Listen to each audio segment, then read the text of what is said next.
content moving in with my aunt. That's why my aunt was fine with taking me in. She could see I wasn't happy living with my parents, so my suggestion didn't seem out of place to her.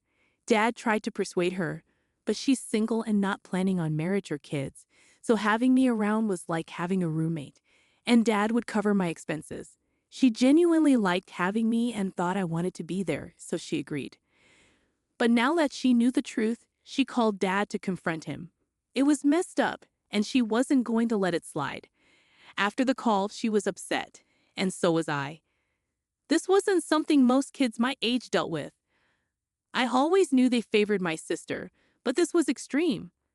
They had lied to my aunt to cover up their actions, knowing how terrible it was. They gave up the guest room for Amanda's boyfriend, who's in his 20s, has a job and his own place.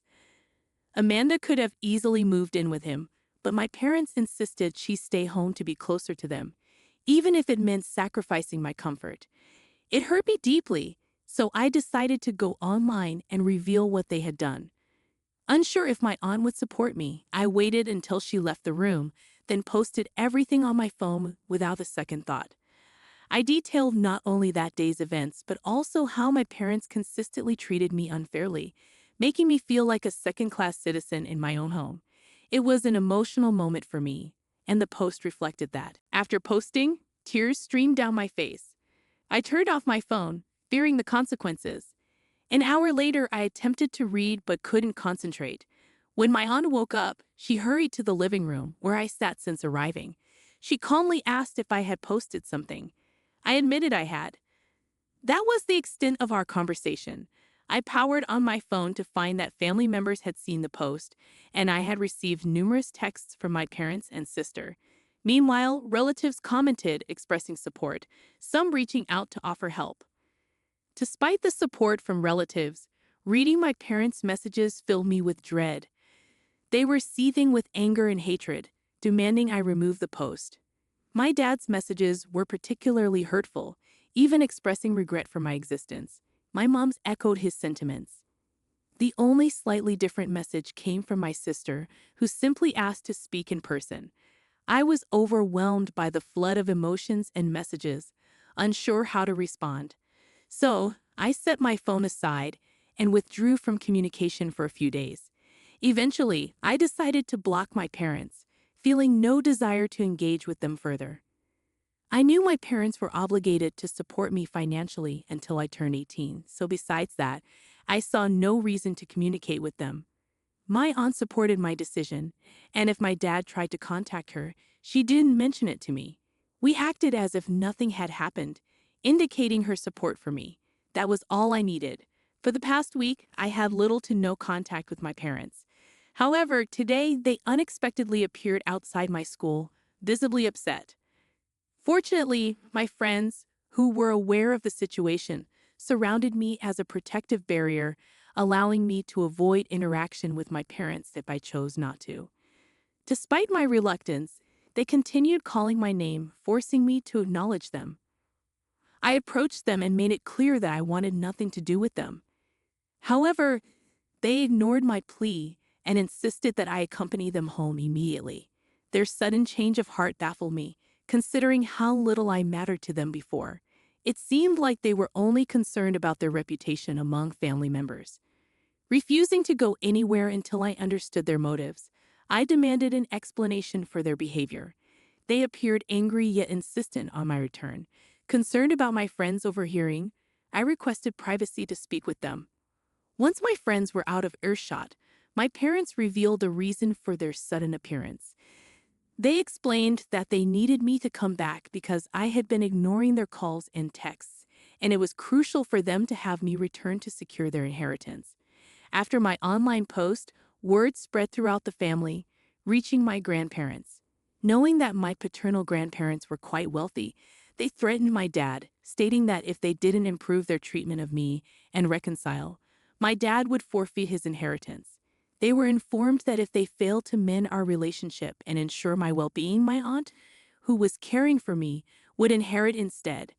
Losing the inheritance was not an option for my dad, as it represented a significant amount of money. Although my parents had a decent income, I understood their desire to secure their inheritance. However, their approach left much to be desired. It was clear they were acting in their own self-interest, not mine. Their lack of empathy was glaring, and I refused to play along. I didn't care about their inheritance and walked away, ignoring their pleas. Taking the bus back to my aunt's, I recounted the ordeal to her, and she shared my frustration. To prevent a repeat, she enlisted the help of her lawyer to explore options for my custody. Despite my parents' legal rights, I knew changes were necessary for me to live with my aunt.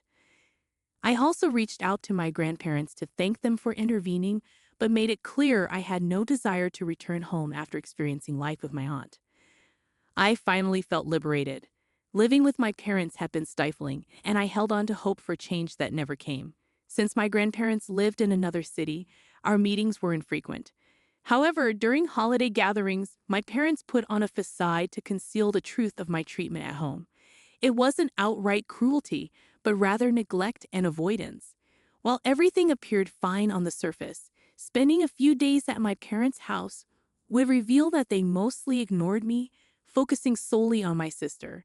With her pregnancy, the situation worsened, and I was completely sidelined. I confided in my grandparents about everything, and they assured me that if living with my aunt was what I wanted, they would ensure it happened. They promised to cover all my needs if my parents relinquished their rights. This conversation brought me immense relief, but it was short-lived. Just a few hours later, I received an email from my dad. It wasn't hostile, but it was disheartening. He expressed disappointment in my decision to share our family issues online, arguing that my grandparents would have learned about it eventually. Now, not only were my grandparents upset with them, but they were also facing backlash from other relatives, feeling ostracized, which they deemed unfair.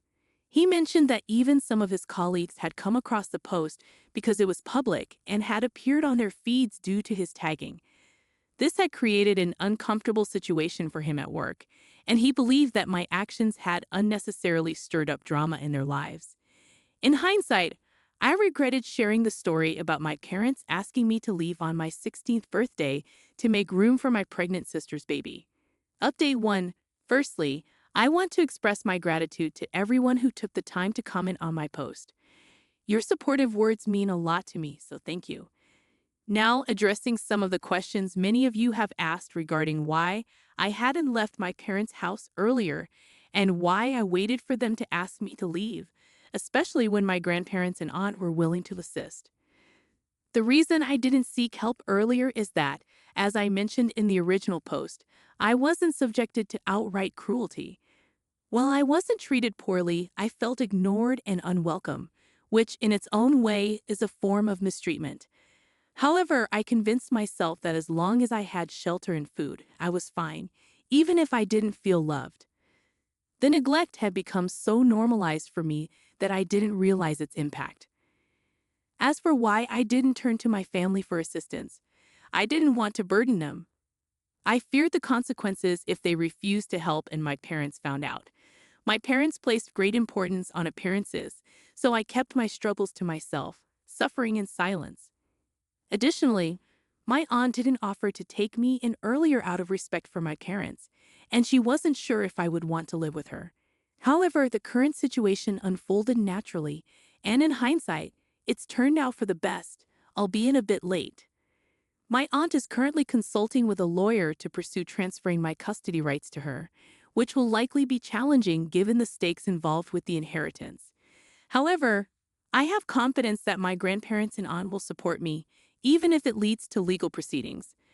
My aunt has been genuinely remorseful since my arrival, acknowledging the neglect I faced at home and regretting not intervening sooner. At least now, there's clarity within my family, and I'm feeling optimistic about the future. Regarding my sister, she reached out to me, expressing a desire to meet in person. Unsure how to respond, I chose to ignore her message. While she hasn't been overly unkind to me personally, she has adopted the same distant behavior as my parents. I had assumed that the decision to kick me out for her boyfriend and child was her idea, leading me to believe that our relationship might sour further as a result. I didn't respond to her initial message. Despite our strained relationship, I still felt closer to her than my parents because she treated me kindly whenever we interacted. It wasn't her fault that my parents favored her over me. So when she reached out again 3 days ago, asking me to visit, I decided to call her and inquire about her intentions. I assumed she wanted me to come back home, but to my surprise, she explained that she was currently living with her boyfriend and wasn't feeling well enough to go out. Instead, she wanted us to discuss the family situation. Intrigued, I agreed to meet her. Upon arriving, she began by apologizing for never standing up for me, despite knowing our parents' biased treatment. While they overlooked my achievements to celebrate hers, I always felt like the least wanted child. However, she admitted to never feeling comfortable confronting our parents about this issue, especially since I appeared to tolerate it. Her reluctance to speak up contributed to the status quo. Now realizing how unfair this was, she apologized and expressed a desire for change. She also revealed that the living arrangement was a surprise to her, as our parents hadn't discussed it with her. She was shocked to learn that they had asked me to leave to make room for the new baby and her boyfriend because she had no prior knowledge of this plan. In fact, she hadn't requested any such arrangement. Her original intention was to stay with our parents until the baby was a few months old, at which point she planned to move in with her boyfriend. She had considered leaving earlier but stayed at our parents' insistence. However, after reading my post, she realized that the situation couldn't continue and decided to move out within a week. This decision led to a major confrontation with our parents, who disagreed with her choice to leave.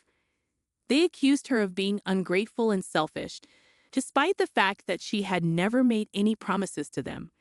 They had simply assumed things on their own. As a result of this disagreement, they stopped speaking to each other. In the end, all the drama amounted to nothing, as my parents ended up losing both of their children.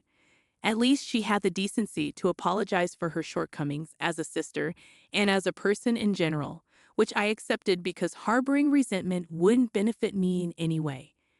We had a heart-to-heart conversation, and she assured me, much like my aunt did, that she would be there for me unconditionally from now on.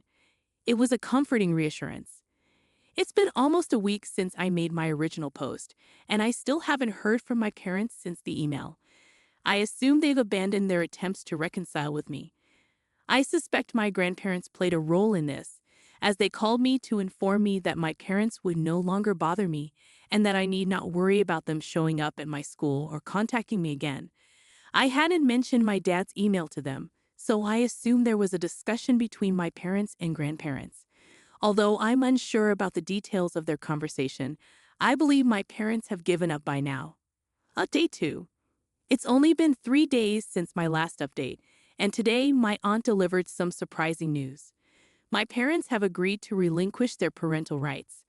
The legal formalities are underway, and soon my aunt will become my legal guardian. It's a mix of emotions for me.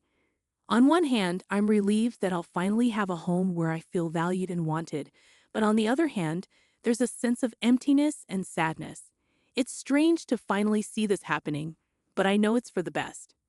This is what I've been hoping for. Update 3. Hey everyone. It's been a couple of weeks since my aunt took over as my legal guardian. It's official now, and I couldn't be happier.